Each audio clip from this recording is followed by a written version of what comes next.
This conference will now be recorded. Great, thanks. Akshay, do you want to do a super quick intro?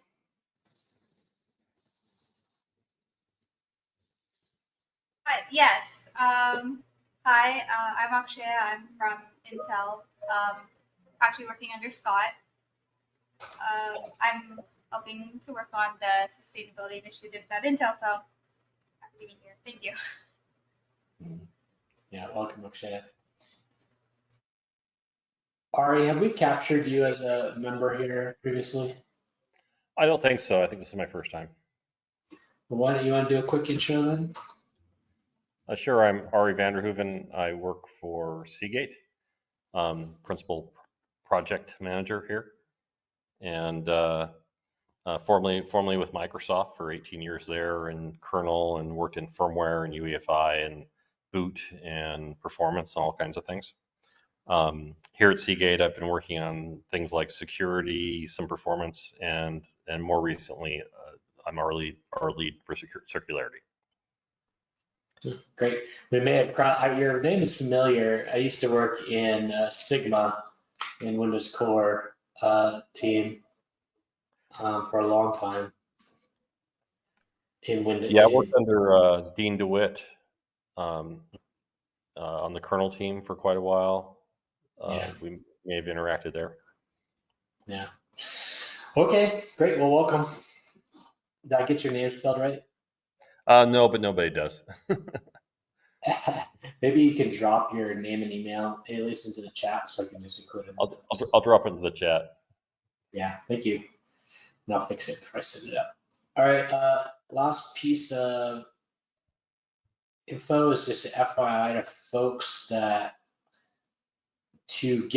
I've been trying to include emails on the notes individually, but the official way to do it is to sign up for the email alias list. And I'll try to drop when we move on later, and I move on to Deb running the show here. I'll drop that into the chat again so that folks can sign up for that. And then also calendaring is actually handled via the groups.io calendar. So subscribe to that if you want to make sure you're up to date with the actual calendar updates. So that's just FYI. Next agenda, anybody have any opens or additional agenda items they want to add here? I sent a few references about embodied carbon. I don't know whether this has been taken advantage of. Was this like about a month ago, Hesham, or more recently?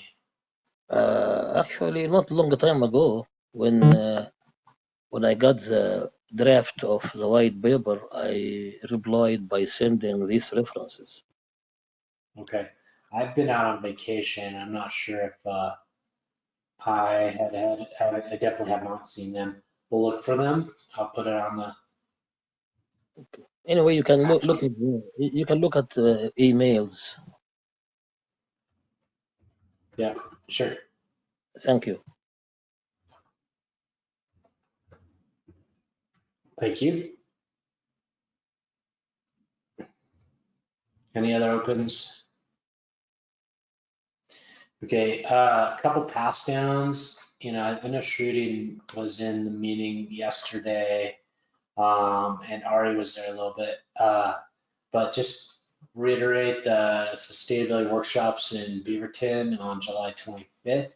I will be presenting the output of our white paper in that workshop. I think we have about a 30-minute slot to do that. The other two work streams that were kicked off at the same time will also be presenting, but then there's a bunch of other really cool topics that I just saw for the first time in the agenda that was flashed to the meeting.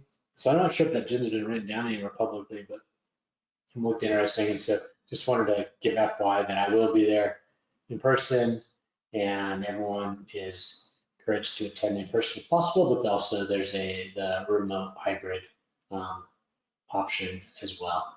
So ping me offline if you need the links or directions to where the current signups are for that.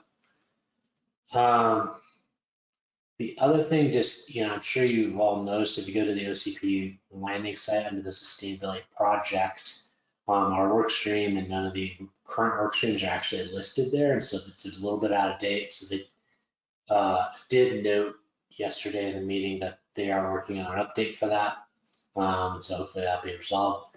That being said, I have created a wiki for us on the OCP wiki in the sustainability stuff. And there's very, very little basic updates, but you all should have access to be able to update that wiki, I believe. And if not, if you want to update content on the wiki, let me know. That's probably, once we get the sustainability white paper kind of done and ratified, it's a good time to kind of pause and kind of like get the right public information posted onto that wiki. About what we want at that point. So I give everyone a FYI on that. All right, that's just the mechanics there. The last agenda. Yeah. Quick question. Agenda from yesterday, I didn't catch it. That was published somewhere. I saw the agenda when they were going over it. Do you know if it's published at a particular link? Well, that's the same question I had. I was like, I don't know if I've seen that published anywhere. So yes, because I'd seen various versions of it previously, but that one was definitely newer than I had ever seen. And yes, I haven't seen it published either, but it did look really interesting. So I'll try to dig that up as we talk if I can find it. Okay, no worries. All right, Deb, can you drive the next section? I'm happy to drive the UI, the screen share if you want, or if it's easier for you to do it at all. I can share. Okay, I'll stop sharing then and make sure you can share again. You're all powerful. You could just take it over. Hey, I got here first. All right, I do always have this problem with all these things, which I don't think it's a problem for anybody else, but it blocks a lot of information for me. This GoToMeeting stuff. My apologies while I try to.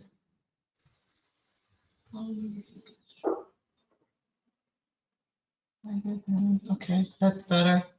All right, so I did send an email to the people that are on my invite to this meeting. So one thing that came up was that we just did a document and OCP has their standard for white papers, etc.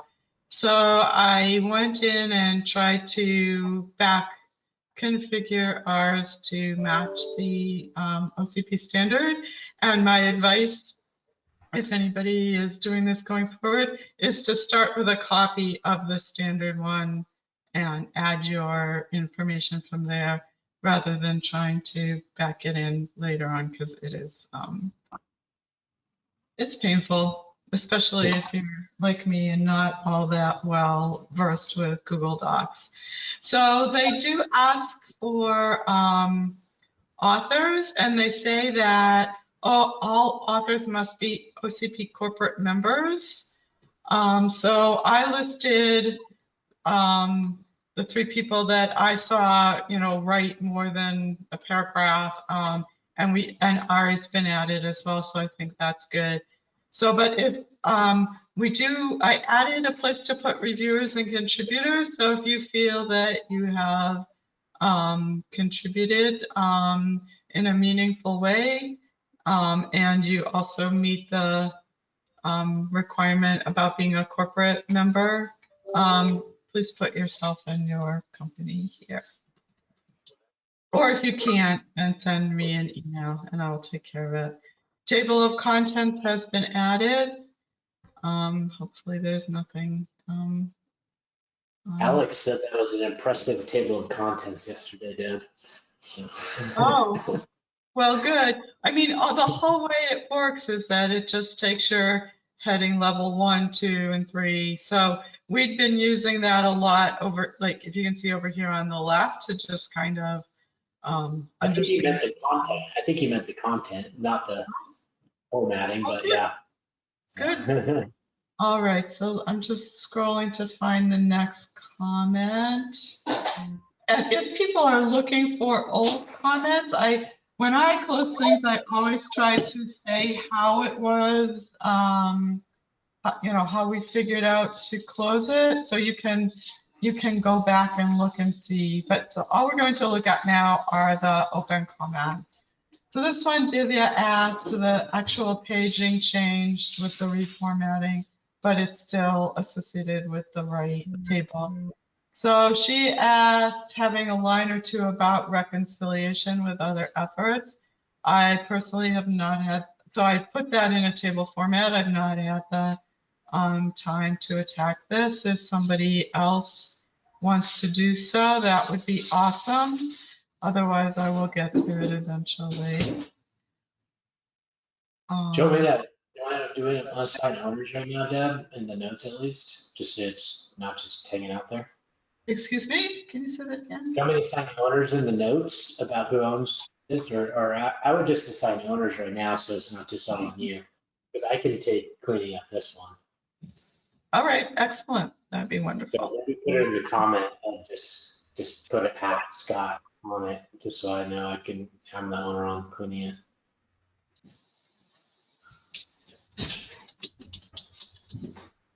Yeah. All right, excellent. So again, just looking for comments at this point. All right, so I do not know what this X1 means. So we have, just to get everybody up to date, we've had very much an ongoing discussion. Are we asking for too much information? Does this information even belong in a white paper, etc.? So I did try to answer some of the concerns by putting this draft not final in multiple places in red. So it looks like unbolded and more direct. All right, so I will take this one to, looks like David and I are finally coming to an understanding of what would make him comfortable. So I will take this one. Yeah, I think you should take it, Deb. I might just frame anything like that's implying a schema should be like provided for illustrative purposes, actual schema will be, the specification, defined in the specification work. So. Right. So we did make that statement here. Yeah. So is that good enough? I might do it also every table like you were doing, like say, illustrated for illustrative purposes, just so nobody finds some random table and say, oh, this is the schema out of context. So.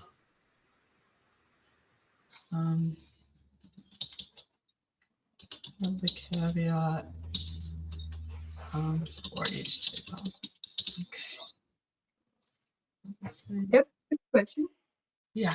So are we saying that we will not have final schema in the paper?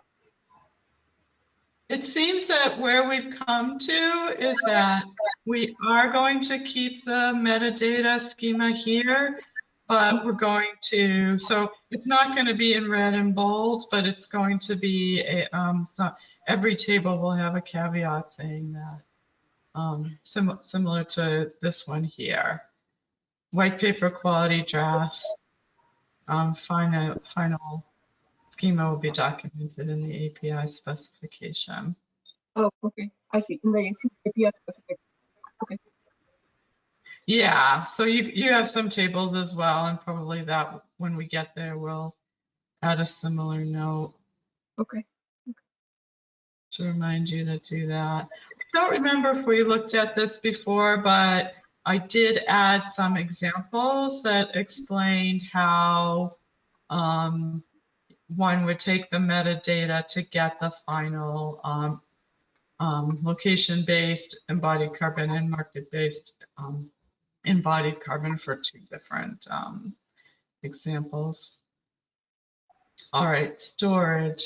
So we've had this comment for quite a while from David about Yeah. so Shruti, okay, you know, the status of this. Yeah, I think I forgot to I don't know what he means by change HDD to mechanical storage. Like, does he mean the heading? Do you That's understand that? Is he suggesting change the heading to mechanical storage? that's kind of how I am reading it. So he wants to change storage to solid state storage. That seems to be, and then he wants to, instead of HDDs, say something like mechanical.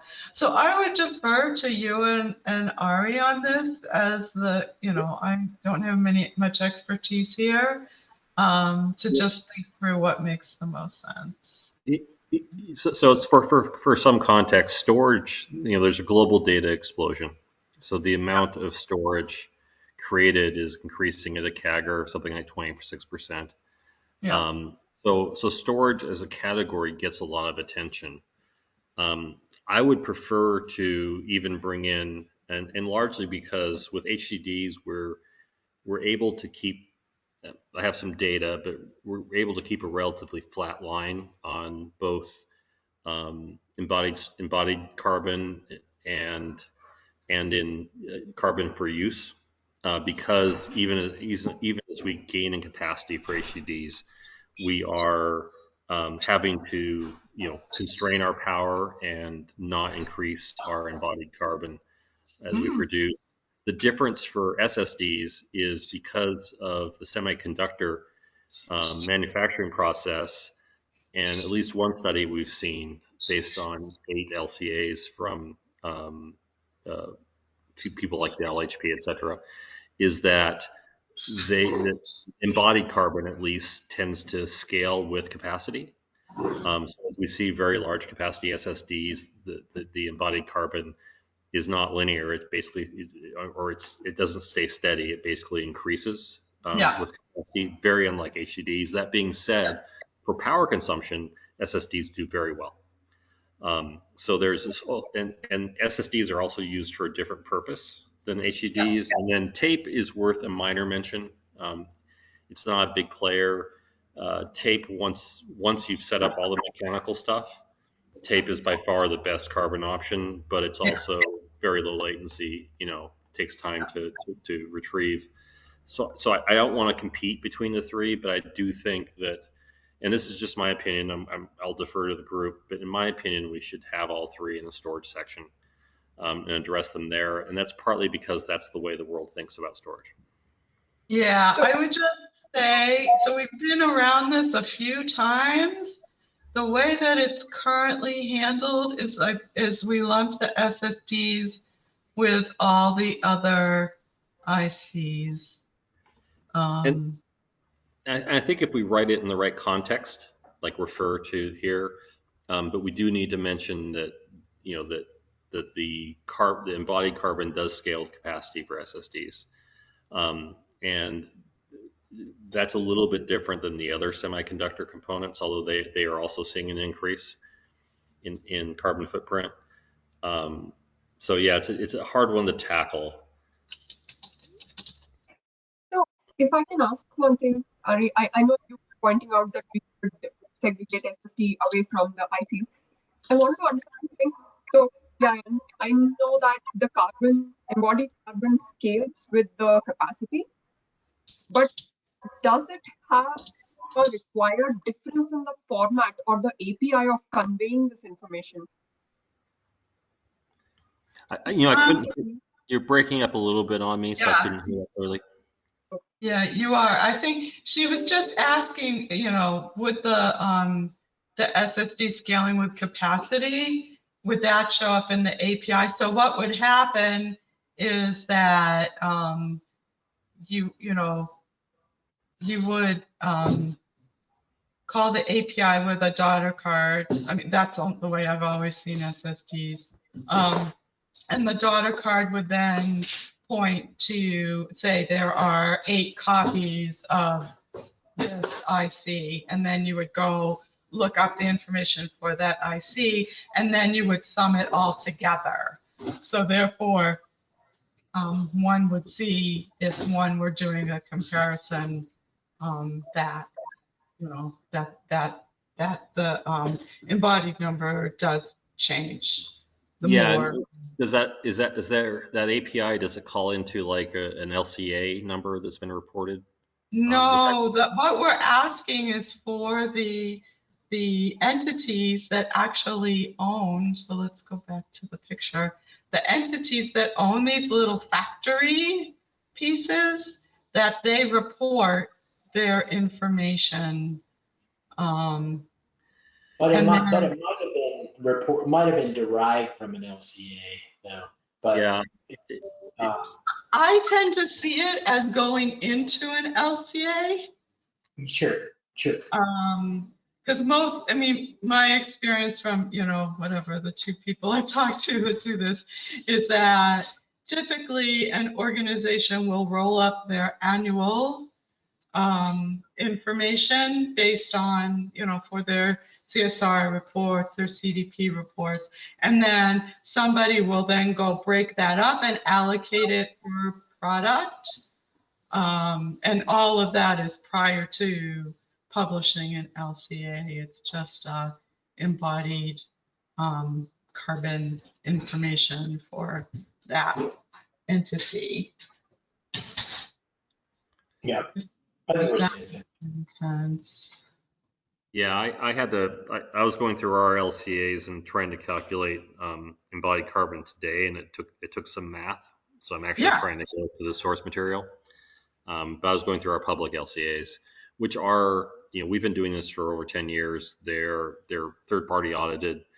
I am a little bit jaded because our LCAs have been used against us by people who don't go through a formal process and then just claim a better number.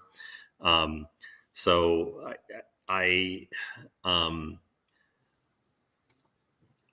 that's part of the reason for the metadata, that, we're not just giving a number, we're giving a number with a lot of qualifying information.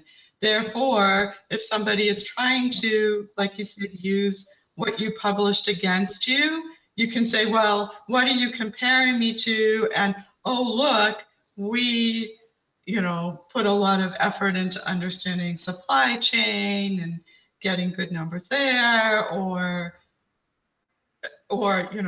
ours has been reviewed by a third party, yours hasn't, blah, blah, blah, right? So the different, you can see the differences, and I sort of what I'm seeing in other places more and more is that this concept of grading of information, be it on a scale of, 1 to 10, 1 to 100, A to F, or what have you. So I would hope that over time that we would be able to start to do that grading automatically using the software. So you could even say, look, Seagate provided a B+ level of information, and you're comparing me to somebody that provided a D-, so it's not apples to apples, right?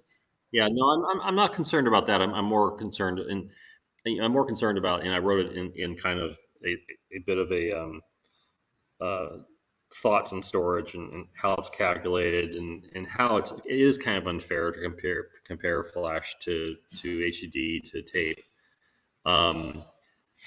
there are third-party studies, and if you're claiming a number that is very far off from that, that should be a red flag. I do think that there are out there in the press and a number of papers, and I include some references here. There are a lot of comparisons between, especially SSD and HDD, but also tape. And I'm sympathetic to all of those. They all have good points. They all have some blind spots. But people do think of storage as separate from other semiconductor components in the case of SSD. But we could just reference back to that section and say the SSDs are being covered here, and through the methods you aligned. And I think that's all we would need. So we don't need to do a major restructuring. I just think that I'm not the only one that thinks of storage as a separate component because there are comparisons. Mm-hmm. I'm for some reason I'm not finding you, Shruti. I don't know if I'm not spelling it right. So what I did was I added this for SSDs. You mean SSD embedded carbon scales with capacity, right? That's what you meant to write in the note.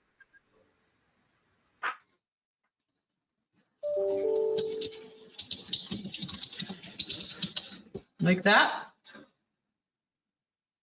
Yeah, I believe that is accurate. Sorry, chime in.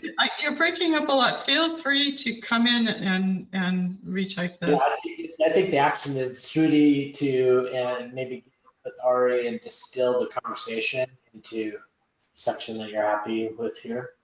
Exactly. Yeah. But, Yeah, I had sent, I couldn't edit this directly, so I'd sent some information to Shruti and a paragraph that's missing here. That's kind of an introduction to storage. It should be above. You just scroll up. Oh, it's above. Okay. Yeah. Oh, there it is. Yeah. Yeah. Also, I think I added a comment and just said by Ari in that. I don't know if the comment is visible. Right where the metadata starts. Okay. Yeah, right. All right. And also there's a to-do here because I just realized I did mention a field that would show the grading of the quality of report. So that is you can put it as a comment anywhere for me to do.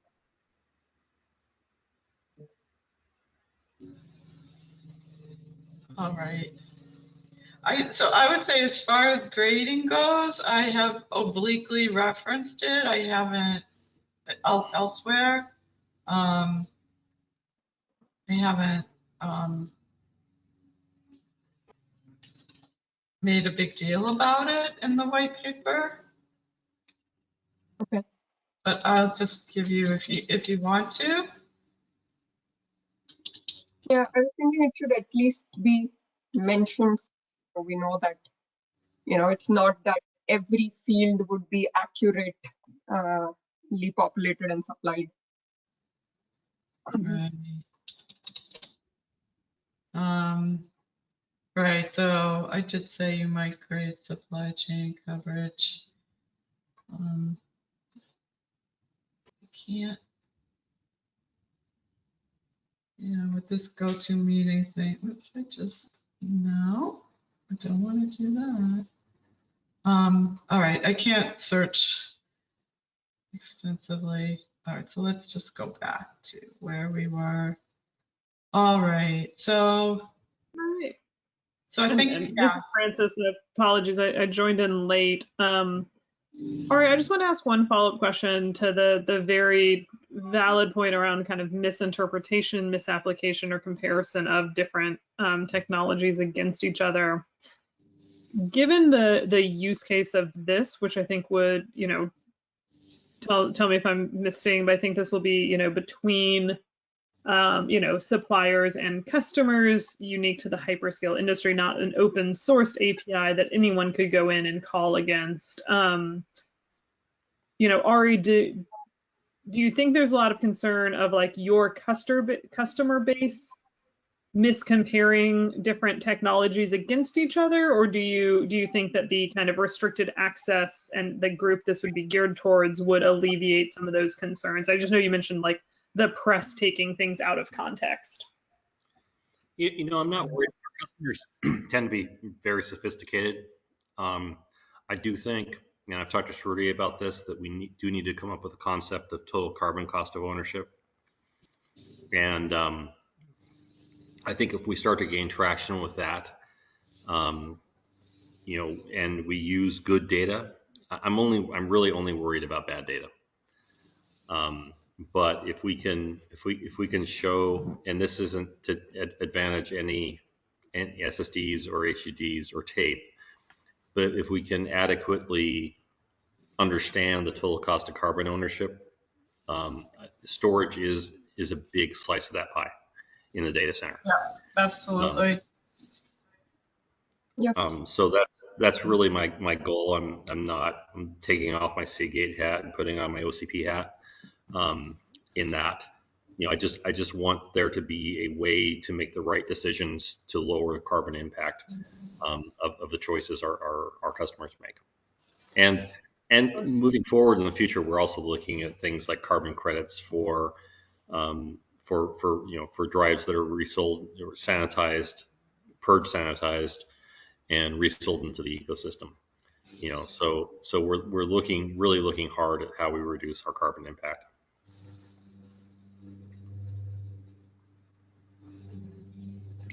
So to me, that's always the motivation of this group, is how do we influence the ecosystem and the OCP community to make the right choices moving forward. Exactly. I don't think we have any place for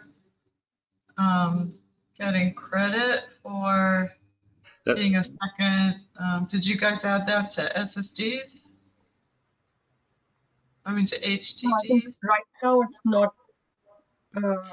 For us, that's a future concept that's probably a year plus out. Exactly.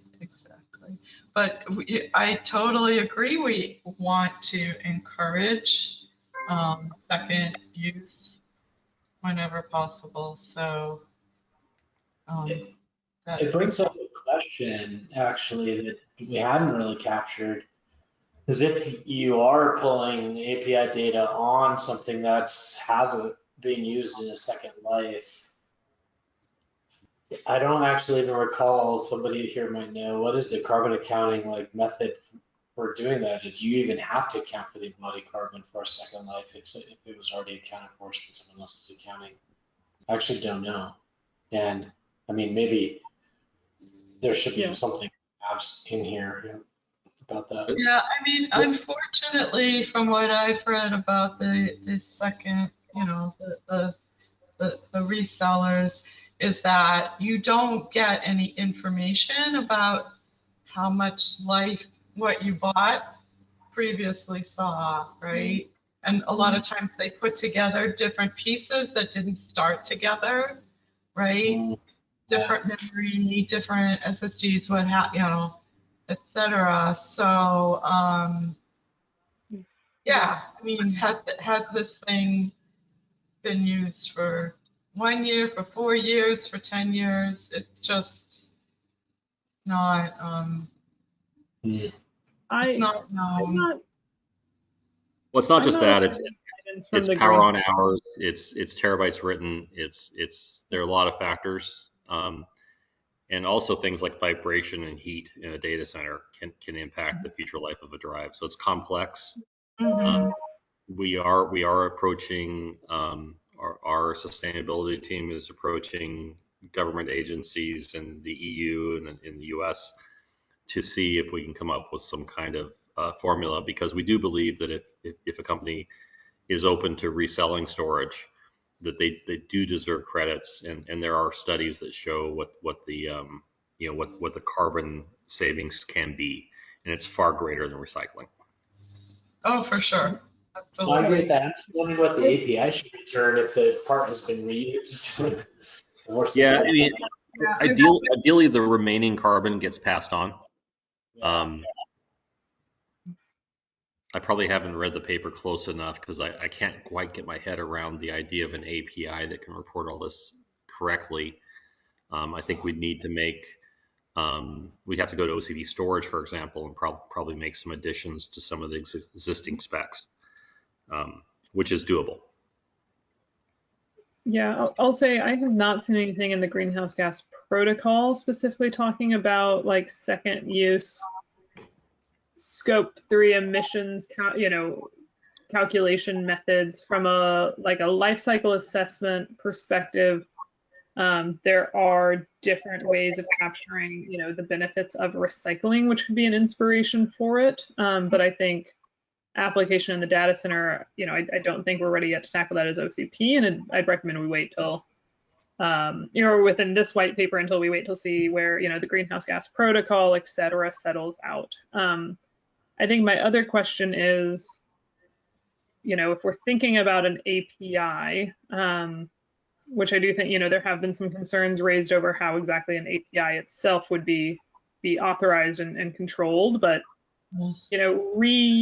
reuse by third-party resellers presumably would not, like their customers would not have access to, call an API against, Seagate, I'm going to pick on you, your internal systems, since you'd have, I would assume that that wouldn't be something you'd authorize, versus potentially it could come into play for like a Seagate remanufactured drive that, you were pushing back out. But correct me if I'm thinking about this incorrectly, like the API needs to be hosted somewhere, and I don't think anyone would want to open this up to just anyone in the world could call against it.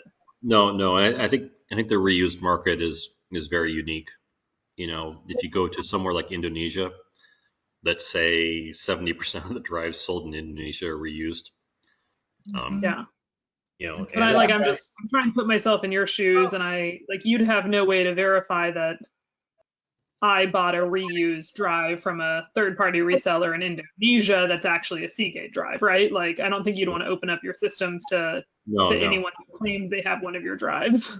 Yeah, and that's happening today. And no, we don't want to do that. Now we do at Seagate, we do have our own buyback program, and those are drives we might be able to track more carefully. But it would depend on who the buyer is. Yeah. Addressing Francis's question, kind of my thinking, and I know the thinking kind of like we've discussed a little bit internally, is that the API is called like within the context of the data center control plane, so like a redfish API. So it would already have like the implicit assumptions that you would be not accessible outside of the data center, and it would be calling in the context of like the data center management infrastructure. But again, that's just the initial thinking. And how do you, is that the right thinking for everyone? And so that's just kind of like, I don't think there's any intention just to have a wide open API or even just like business to business type API stuff happening, but more on the data center control plane. So I don't have familiarity with how Redfish, et cetera, operates, but I just know that some of the other OCP members have raised up concerns over, the functioning and operation of an API and how that, integrates in with systems. And I thought we used to have a security section, which I'm not seeing in the current white paper anymore. Oh, yeah, and I think we'll get to that because I had left your comments there open until Scott came back. So we'll scroll down to that, but this is what we came to under data sharing and granularity. This is what we come to previously. We were not limiting it, Scott, to so, that you need to be running on the part to ask, right? Because a lot of time, I think that for people that want to write LCAs, et cetera, So, what we had said so far, and I think this is important to discuss, that we said there's going to be controls and permissions. Manufacturers will have the option to strictly control access and prohibit users from sharing beyond terms. Legal disclaimers, we left a placeholder for that. But that being said, we said over time we can envision researchers will provide access to results of their models of embodied carbon estimations for various popular ICs. So I like how you wrote it because, I think the intention of the API is that it's, it's a specification that could be implemented in a bunch of different contexts. And I may have been just thinking about, one context of that running data center, but yes, maybe from the API point of view and the specification point of view, it could be served up in other contexts. And maybe we shouldn't be so explicit in what happens in the white paper. So yeah, sure, it seems reasonable though. yeah, and researchers absolutely could request, payment for accessing their data. And likewise, we will, the researchers would have to return the data with the metadata, and then we can grade the quality as we see it of the, what a researcher says. But I do think that having something that's open from researchers would really help to democratize some of this. And also, I see numbers that are out there that are just way, way, way too low for embodied carbon. And I think that having some of these, allowing researchers to put better numbers out there would be goodness. But so let's go, Francis, because you made those comments previously. Well, I think shooting might be trying I think I just want to Quick question. understand. I think I just want to understand, like, where will this be hosted? Is this one repository that OCP hosts and they're managing permissions access between all the companies and researchers? Is this, like, I guess I'm just not fully following, like, will this be centralized? Will this be decentralized? If it's decentralized, how does everyone have access to researcher information? Like, how does this come together? So this is the picture that we have so far, is that it's decentralized. Different companies, could well have host their own.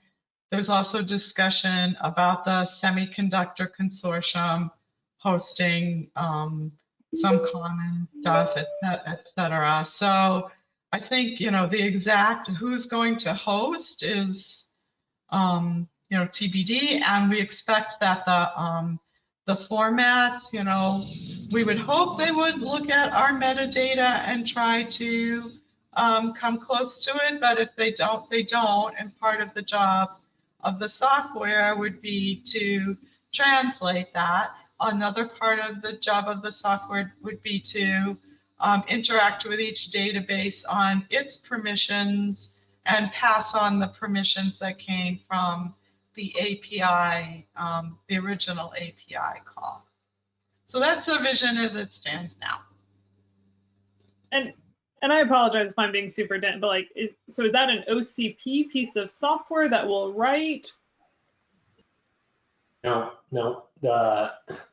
The commitment that's been made for this year is that a silicon vendor that, like Intel, creates their version of this, and the API conforms to the API that we're defining, and then a consumer of the silicon vendor's data consumes it with their software. So that software is really just, think of it as conformant to the specification, but different implementations currently.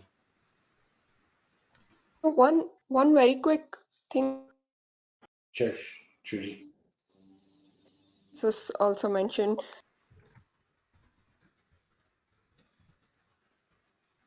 Hello? I think we lost him again, Trudy. It's been hard to understand her. I think she dropped and tried to come back to fix it. I hope she comes back. But I did want to, in our last minute, we've had a bunch of outstanding comments from Yeah, Francis, let's make sure we finish all this comment in the doc. I'll try to, I had COVID earlier this week, so I haven't got to it. No, so sorry.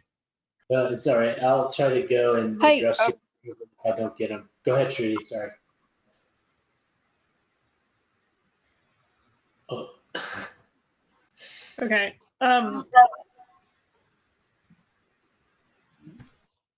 So Trudy, these so are the setting outstanding. out here, based on her comment, she wanted to give the context where the API concern came from. So I was in that call, so I can provide Trudy. Hopefully, I can speak what you're trying to say. Trudy and I had met with representatives from Samsung, and upon the initial description of this, I'd say there was an incredibly strong negative reaction to the existence of an API. Their feedback, was that overall, the many vendors are moving away from APIs and opening up their systems even to their customers. And so while they, I think responded decently well to the, Shruti, are you there now?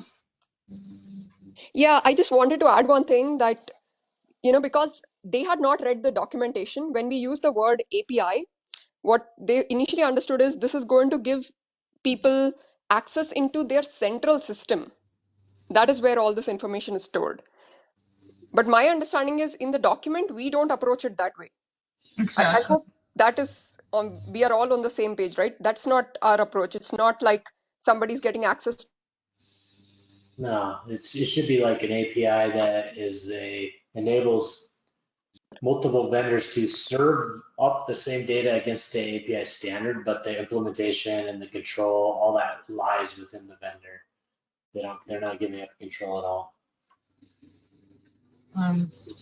That's how we wrote it, I think.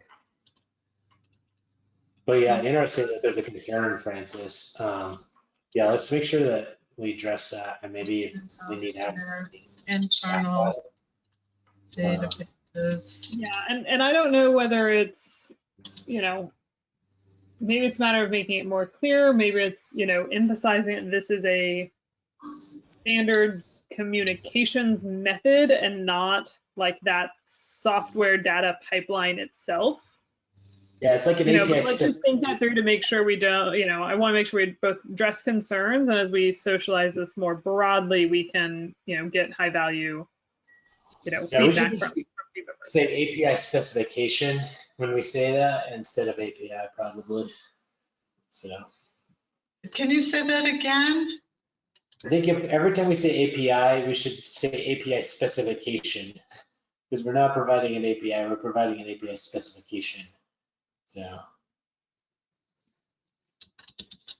So I just tried to cover the point that was just made. Okay.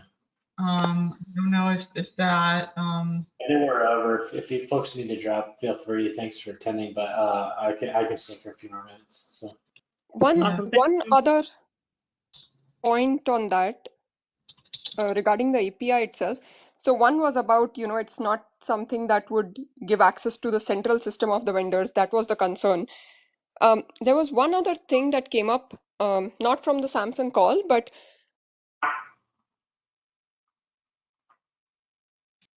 or whether it is more of a specification document. And I guess the not concern, but the reason of asking that is whether it is more of. You're breaking up terribly. Yeah, we lost you again. Oh, it's frustrating. Hey, Shruti, maybe you can drop your comments in the doc and we'll make sure they're addressed. Or maybe we can. Yeah. So. Yeah. All right. So, but we just, so I will take the AR to move from API to API specification throughout the document. And then Scott, if you might want to, or you and I can have a discussion for all of these lingering. Yeah, I think, I hadn't got that to I hadn't got all the way to the end to see these comments directed at me. I saw the first half, so I'll try and get to those. Yeah. Yeah, and again, I showed you where I initially tried to address these up much closer to the top of the document. So we just want to Okay. make sure that both places are coherent with each other. And David has recently added open data.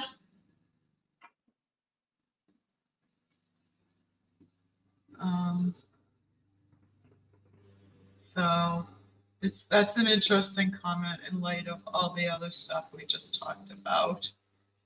Okay. We do have some things to clear up here. All right, we're well over, so I'm going to call it a meeting. All right. Thanks a lot. Okay, Thanks for bye. joining. Yeah. All right. Bye.